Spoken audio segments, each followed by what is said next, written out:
Hi friends, welcome back. It's been a long time since I've been able to do a video, and in fact this is not a video on how to do stuff, but more wanted to give a tour of the garden. I meant to do this early in the season, more like probably monthly tours of the garden, because people are just asking me how the garden's doing, but this is just how it is. I'm finally getting around to it. So this is late summer, this is late August, or probably late August. The garden's, kind of at its peak production right now. Some things I have pulled up. So I have some beds that are empty, and I'll explain kind of what my plans are for those. And also we'll talk about the other things that are not here in this garden that are also producing right now, because we have a lot of stuff coming in. Also want to give a brief update on the pregnancy. So far it's gone really well. As you probably saw in the video before, the baby is a boy, and we're super excited about that. He is growing really well. He's in the 79th percentile in size so far, so he's going to be a big boy. Our provider said that everything looked really healthy. I'm feeling great. All my first trimester symptoms have subsided, so I haven't had any nausea. I have had some acid reflux a little bit, some back pain, but everything's been fairly manageable right now. I have felt very blessed. All right, so without further ado, I'll go ahead and start the tour of the garden. So update on our tomato trellising system. It's working out well so far. There's a couple adjustments that Will and I have talked about that we'll probably do next year, just to create better stability, because as the plants were growing up, they're getting kind of heavy, and so sometimes the string would come up out of the ground, and then you can kind of see, like right here, this plant is all kind of twisted at the bottom. Honestly, I'm not too worried about it. It looks like the stem's in good condition, so at this point I'm just going to leave it. I am planning to lop off the top of those plants probably this week, because our frost-free date is October, I think it's like October 23 or so. I probably have about 2 months left of a no frost time. So some of these tomatoes, I really want to make sure that they ripen beforehand, and all those little flowers up there are they're not gonna have time to ripen at all. So I'm just going to be probably lopping it off right about here to encourage the plant to focus on ripening current tomatoes that are on the plant. I've been really happy so far with everything.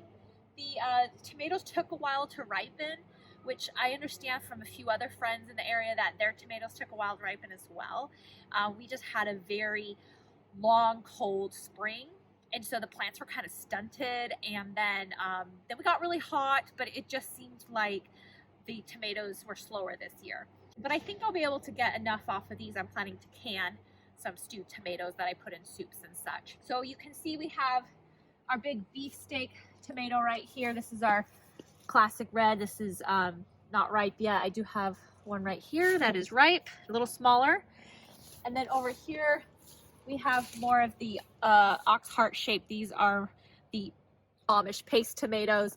They have a kind of a cool point to them. This is the ones that I'm going to be canning a lot of. And then over here I have our these are our pineapple tomatoes. They almost look like they're not ripe, but actually this is perfectly ripe. It stays that kind of yellowish color versus this color here. And these are sweeter, which is really pleasant. Pick one more. Yeah, that one looks really good. So one thing that I did to really encourage the tomatoes to ripen, because almost all of these were completely green along the bottom a few days ago, but as you can see, I've pruned off all the lower leaves quite a bit, and any leaves that were covering plants, I took those off as well, and these ripened pretty quickly. So I'm thinking I'm just going to continue doing that, kind of taking leaves off if they're blocking any tomatoes. And I'll probably do a video on how to encourage ripening of your tomatoes, because that went really quick. In this bed, I had all my lettuces growing right here.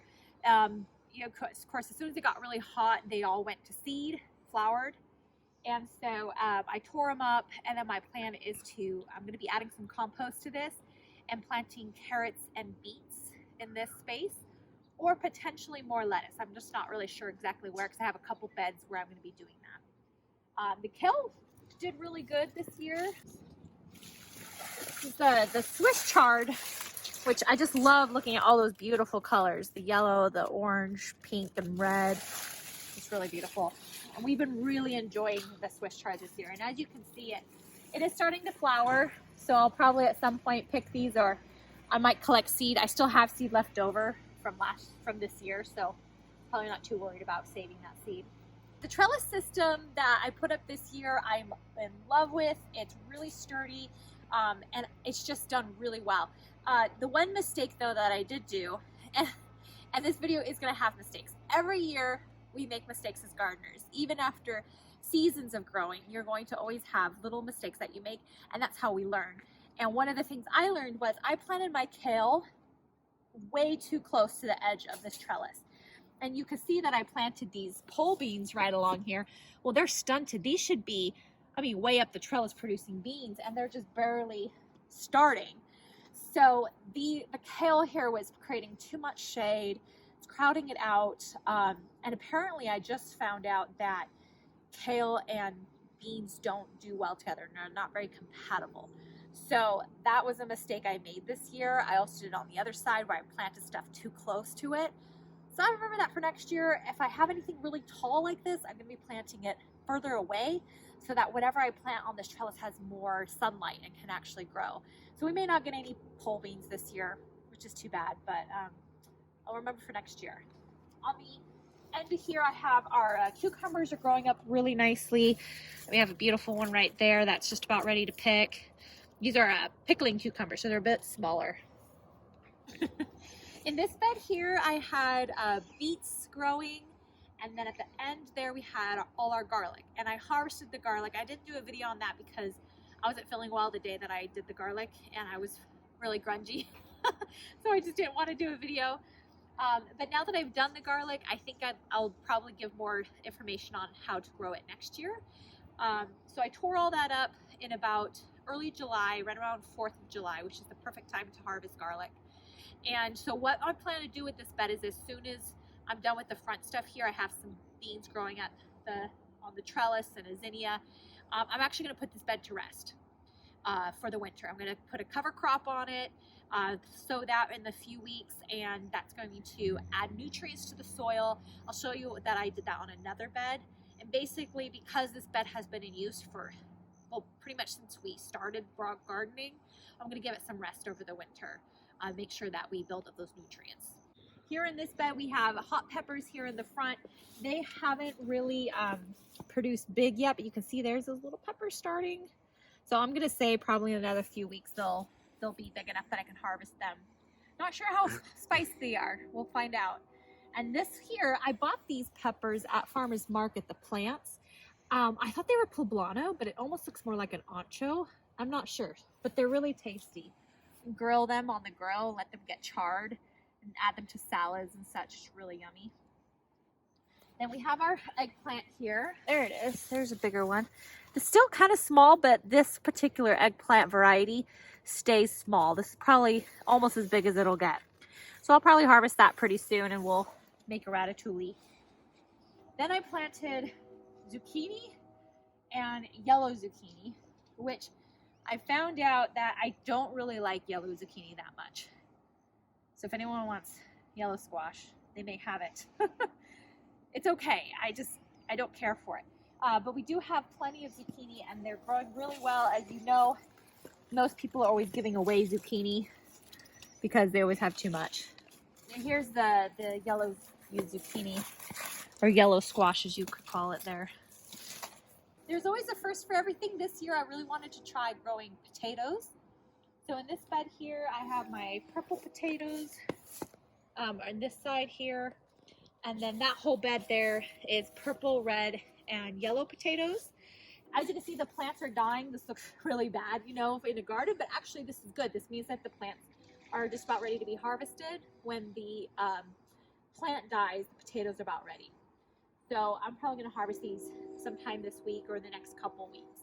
And I think we're going to get a really good harvest. I got one potato that was really big, and then our plan is to try to store it as much through the winter as we can, so we can eat off of this. So in this bed here is my cole crops, my brassicas. So I had purple sprouting broccoli, sequoia broccoli, and Brussels sprouts. And I had no luck I didn't get any heads of broccoli whatsoever. I didn't even get sprouts of broccoli this year. And I've been looking up different reasons why. And I think the main reason is I put them too close together. The bed's too crowded. So they were fighting for nutrients. And so the broccoli is just very temperamental. You have to have the perfect conditions for it to create a nice head. And then when you do have a head, you have to pick it right at the right time. Otherwise, it'll start going to flower. And so I've realized that broccoli is one that I've just not had luck with. I am determined to keep trying, but I realize I think I've crowded this bed out too much. But I do have Brussels sprouts starting, which I'm excited about. So at least that will work out. Come over here, I'll show you. This is a Brussels sprout plant. As you can see, the sprout kind of right there in the corner where the stem meets, or the branch meets the stem, you'll have a little sprout right there.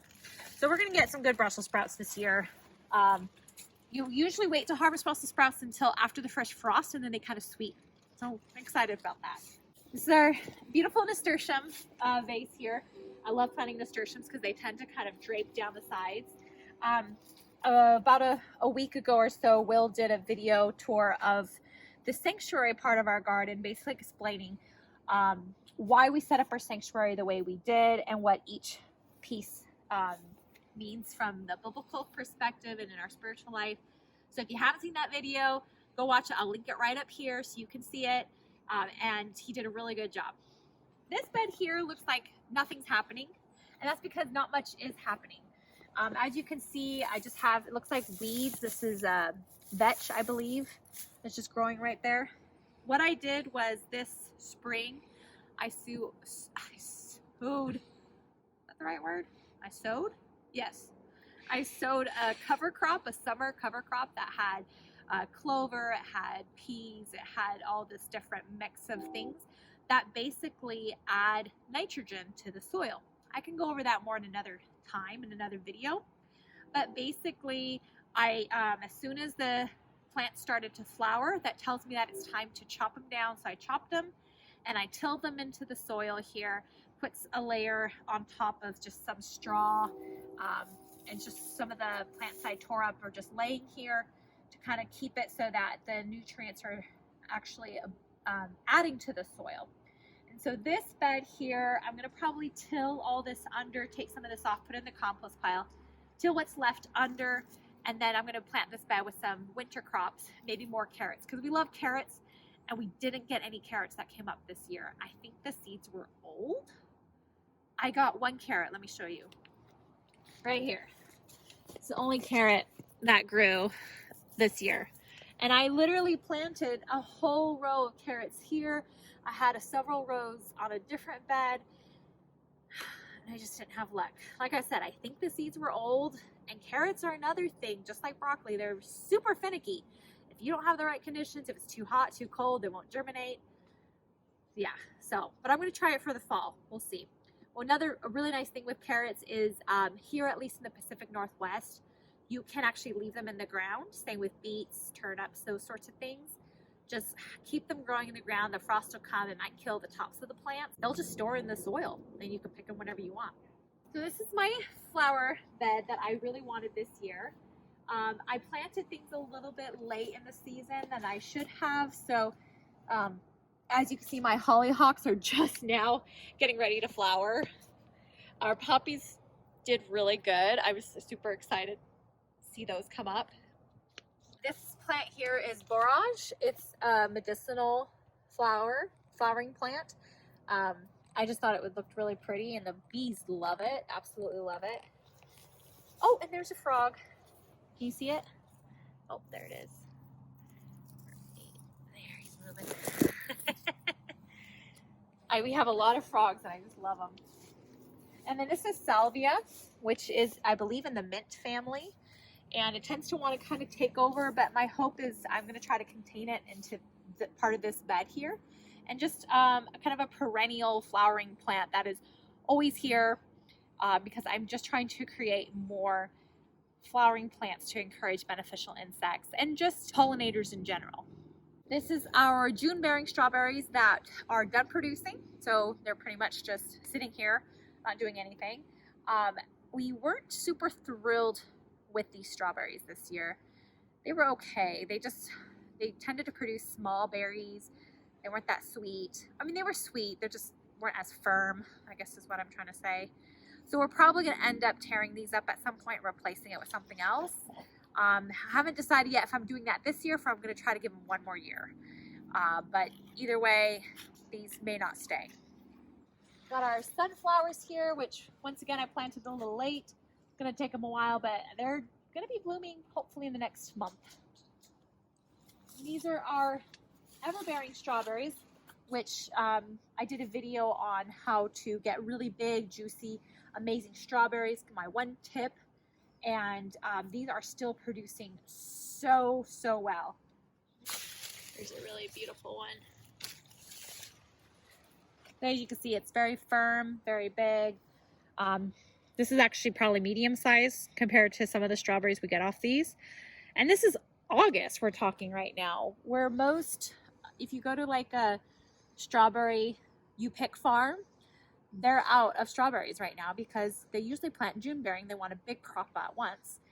But with an ever bearing, you just get them all season. They don't produce a ton all at once, but they just produce enough all season long that we eat strawberries all year, or all summer at least. Oh. These are our blueberries that did actually pretty well this year. These two front blueberry bushes produced quite a bit this year. When I say quite a bit, like more than they ever have, which is still not a lot because they're still fairly young plants. But I'm really happy with the results, and there were some pretty big blueberries.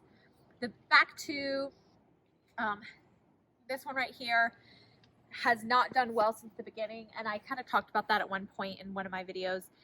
I'm going to try to fertilize it and just really hopefully nurture it back to health, but if not, we might end up replacing that one. And then the very last one, our lovely puppy dug around it when he was in his digging phase. And so it kind of stunted its growth, but it did produce some berries. So I really think that next year, hopefully it'll grow and not be stunted by a puppy and actually do well with that puppy. And then here's our raspberries, which as you can see, got way overgrown. I should have pruned these back a little bit because, I mean, you could just see they're just leaning over.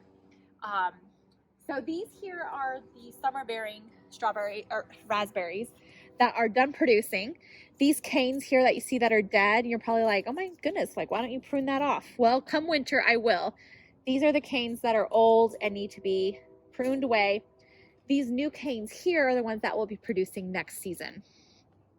I will probably do a video, hopefully, we'll see, because baby Liam is due in December, and I usually prune all my stuff January, February, March, and within those months. And I'm going to have a newborn, like an infant. So, if I can, I hope to do a video on how to prune raspberries, and maybe even prune like fruit trees. But we'll just see what kind of energy and time I have at that point.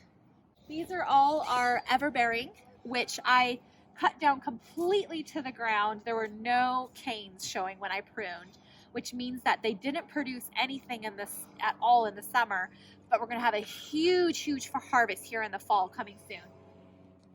You can see here, these are our harvest gold, and just look at those. Aren't those just beautiful? And they're just now starting to produce. But this is going to be an amazingly big harvest. I could just see, and my videographer wants some. Oh, they're really good. Those are good. It's a very unique flavor. Yeah. We actually haven't, last year these didn't produce. This is our first year. Oh, these are addictive. Yum. Hey. Wrong side of the camera. Stop it. So, of course, our compost piles are always in progress. Will took care of this one here. This had some compost that was ready to be used. That is the compost that is currently in our wheelbarrow wheelbarrow in the garage that I'm going to be adding to those beds where I'm going to be planting my fall crop, because I want to make sure that the soil is replenished before I plant anything for the winter. This here is the compost pile that's currently in process that we're adding to. And then this compost here is the one that is resting. As you can see, it's pretty much looks like soil now. You have some extra sticks and stuff. So that is perfect. We're gonna let it rest for a few more weeks and then we'll be ready to use it. So this here doesn't look like a lot. You know, you might look and just be like, oh, it's barely anything. But honestly, when Will went through and shoveled up the other bed, there was about this much there. It ended up being a full wheelbarrow full of compost. So it actually is a lot more than it looks. And of course our mushroom logs, which are inoculated, and they're probably gonna go through the winter. Hopefully next spring, hopefully we'll get some mushrooms off that. So now I'm gonna go over our fruit trees, which are doing awesome. This is a stem of a Swiss chard. When it starts bolting, and Ranger loves it. Don't you, buddy? He tries to carry it, but it's too heavy. So this is our pear tree. We have 2 pear trees. This is the best producing one. The one behind it tends to get fungus issues. Usually I spray all my fruit trees with fungicide, organic fungicide, starting early spring, as soon as they start blooming, all the way through till usually like the end of the rainy season. I neglected to do that this year because I ended up getting pregnant and being really fatigued and tired and just couldn't keep up with stuff. So the fruit, all my fruit does tend to have a little more fungus on it this year, which I'm disappointed in. You can still eat it, it's perfectly edible. It just has like black spots, which most people would call like apple scab or something to that effect. So some of my pears have that, but these are beautiful, as you can see. Oh man, one fell. They've started to fall, which tells me that they're very, very close to being picked. Usually with pears, the way to tell they're ready is you just bend them, whoop, and they'll fall right off. Pears don't tend to ripen on the tree. At least that's what I've been told. You pick them and then you set them out and they will ripen. But I'm gonna probably not pick these quite yet because I have a few that I've picked. They're sitting on my counter and they're not ripening yet, so I don't know if these are quite ready. This is our green apple tree. I don't know what variety it is, but they're doing really good. Like I said, there is some apple scab on them. You can see that I covered these with this thin, this is little nylon footies to prevent apple maggots. Would I do that again? Probably not. I was trying to find an organic way to prevent apple maggots. They have these like apple maggot traps that are just a pain to put together, and you have to replace them like every time it rains, which, you know, here in the Pacific Northwest, like we get a ton of rain, so I feel like I'm replacing them weekly and they're so annoying. So I was trying to use this, but this took forever to put the netting on the actual fruit, and then I tend to think it might have I think the netting stays wet longer. And so I think it might have actually made the fungus problem a little bit worse. I don't think it's terrible. I don't think this whole crop is going bad. I just think I'm not going to probably use it next year. But trial and error. These aren't quite ready to be picked. Usually I know when they're ready when they start dropping their apples, like our other apple tree, which I'll show you. This is our red apple tree. Once again, I don't know the variety. These are probably 40-year-old trees. And so they were here when we got here. We love them. These apples are falling off the tree. As you can see, there's quite a few apples over there that I haven't picked off the ground yet. It got away from me. A lot of those apples on the ground we're probably gonna have to end up tossing them because they're probably bruised or have, you know, maggots growing in them or whatever. But there's still quite a few fruit on the tree that I'm gonna try to pick and can. I do a lot of applesauce, apple butter. I make apple crisps. I mean, we just love anything apple related. Apple computers. We love apple computers. We already picked a whole box of the apples already. There's more to pick, obviously, but the ones on the ground there, yes, I'm probably going to end up wasting quite a few, which is too bad. But this is the one tree I did not completely thin as I wanted to, because I ended up getting pregnant, obviously. I'm just blaming everything on the pregnancy. But I didn't want to have to climb a ladder and all that way up to the high points. So a lot of those apples are really small and kind of almost not worth it. So like I said, we're probably gonna end up throwing some of those away. But very crucial point, don't let apples rot on the ground for very long, because they do form fungus issues and create more problems with apple maggots. So make sure that you always pick up any leaves or apples that fall from your trees. This is our hazelnuts, which we planted. I'll also link the video for the planting of the hazelnuts, in the link up here. But I wanted to show you, we actually have a few hazelnuts on our tree right now. There they are, pretty small, but gotta look up when to pick them, because I have no clue. These are new, but we're excited about that. There's our plum tree. It didn't produce any fruit this year. It did have flowers, but it didn't produce any fruit. We probably have a few more years before we'll get fruit off of it. We also have wild blackberries that we'll just pick today, and that's one reason why we didn't grow blackberries in our garden, because we have wild blackberries that actually do produce really well, and we even watered them a little bit to kind of encourage them to create bigger, better fruit. And I've made jam and I've made scones and stuff with it. It's really delicious. So that's the basic tour of the garden. I would love to do another video, maybe another tour in the late fall, kind of show you how I'm prepping the garden for winter. But it all just depends on how I'm feeling and how much time I have. It's starting to get a little dark out, so we'll probably close the video. Thanks for taking the tour with us today. I hope that maybe you learned something new just from watching our garden, grow, and learning from our mistakes, and so that you can go out and grow something. We'll try to put another video up soon on maybe how to ripen tomatoes, also cover crops, stuff like that. If there's something you really want to learn more about, just comment below and let me know. Thanks for watching, everyone. Take care and God bless.